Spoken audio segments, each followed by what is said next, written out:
bahwa ditangkap, ditahan, dibawa ke pengadilan aja itu nggak pantas. Tadi saya ringan itu between both. Artinya apa? Karena saya menganggap bahwa ini we are going back again to the authoritarian rulers gitu ya. Pemerintahan yang otoriter menggunakan aparatus, menggunakan dan terakhir menggunakan pasal-pasal hukum untuk menghabisi lawan politiknya.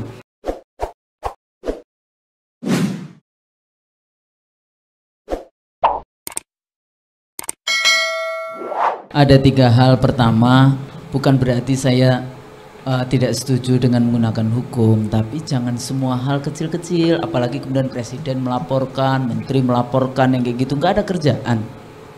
Ya, jadi kalau Anda jadi presiden, Anda jadi menteri, Anda jadi pejabat, itu satu paket dengan kemudian dikritik oleh rakyat, dikritik oleh scholars dan sebagainya, itu satu paket. Jangan enaknya saja Anda tinggal di istana, makan malam di seluruh dunia dengan pemimpin, kemana-mana gratis, naik pesawat, terus kemudian kalau dikritik nggak mau. Nah, yang Anda hidup kan dibiayain oleh rakyat. Kalau tidak benar ya tetap rakyat mengkritik. Nah, memang seringkali disebut kalau Anda bawa ke ranah hukum dianggap itu beradab, kan kayak gitu kan, beradab, bawa aja ke ranah hukum. Tapi nggak semuanya. Emang ranah hukum, lembaga hukum bebas dari intervensi, bebas dari manipulasi, bebas dari segala macam yang negatif, kecuali nanti pengadilan ilahi baru kita tahu bahwa itu pasti itu Allah Maha berkeadilan. Nah, cuma ada kredonya itu apa ya, yang mengeluarkan orang yang bersalah, 1000 orang yang bersalah itu lebih baik dibandingkan memasukkan 1 orang yang tidak bersalah ke penjara. Nah, ini mestinya juga hati-hati di dalam mengambil keputusan-keputusan. Nah, kalau kasus di dalam konteks Habib Rizik ini kan, ini kalau kita menggunakan aturan-aturan itu juga sejalan dengan International Convention on Civil and Political Right, dari mulai hak agama, hak hidup, hak tidak di-torture bahasa Indonesia, penganiayaan dan sebagainya. Ini kan jadi kalau kita bicara hukum kan selalu formalnya, in actionnya gimana? Nah, ini kan pertanyaannya biasanya di dalam politik kita bicara in actionnya, jadi kekuasaan in action. Nah, kalau saudara Rocky atau kita-kita yang dosen dan sebagainya ngomong, ya memang kita punya otoritas, namanya otoritas keilmuan, karena memang kita punya ilmu itu, jadi dosen yang ngomong lah, memang yang dijual ngomongnya itu. Tapi di dalam konteks demokrasi kita bicara kompetisi, partisipasi, civil and political liberties, kebebasan sipil dan politik yang tadi. Jangan kebebasan sipil dan politik salah satunya hak rakyat untuk berserikat. Jadi nggak bisa rezim itu kemudian membubarkan gitu saja.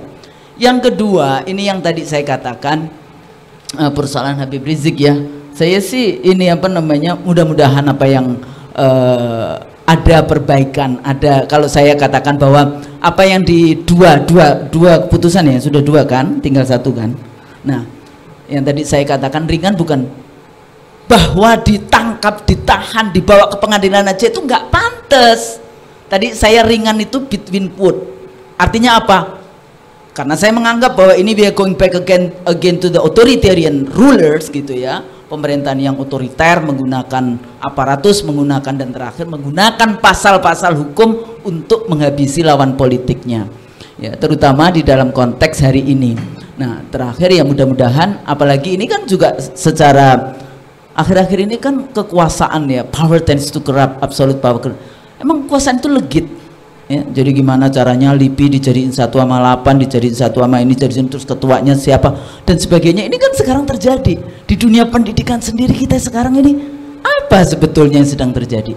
Oleh karena itu memang kalau tadi Bung Teguh Nasrullah bicara, ya kita dikasih ruang ini untuk ibadah, kita dikasih ruang untuk berjuang di dalam konteks terus-menerus. Mudah-mudahan rasa keadilan yang sudah terlukai dan itu dilihat oleh rakyat setiap hari, terutama pandemi, pada saat pandemi sekarang ini banyak. Saya baru pulang dari kampung, 1 bulan saya di kampung, saya melihat sendiri bagaimana kehidupan rakyat kecil yang harus menghidupi dirinya sendiri.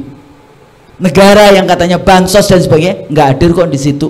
Dan kita sekarang karena ada kasus Palestina sebagai negara dulu yang membiayai, bukan membiayai, yang mengakui negara Republik Indonesia, tahu-tahu ada anggota DPR yang mengatakan, oh kalau kita ngasih dan donasi ke Palestina harus lewat negara, apalagi ini yang terjadi. Jadi paling tidak sebagai orang kampus gitu ya, kita memang memiliki kebebasan mimbar akademik. Apakah ada sanksinya? Ada, dipanggil oleh pejabat kampus dan sebagainya, biasa saja kayak gitu, nggak masalah. Paling tidak setiap hari masih berdoa. Jadi tetap doa penting, Roki.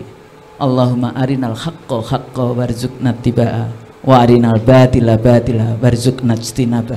Jangan lupa itu. Mudah-mudahan Allah menunjukkan mana yang benar dan mana yang batil. Insya Allah kalau kita bersama-sama, baldatun thayyibatun wa rabbun ghafur, itu akan tercapai di negeri yang sangat kaya raya, the most populous Muslim country in the world, itu akan tercapai. Mudah-mudahan, amin. Assalamualaikum warahmatullahi wabarakatuh.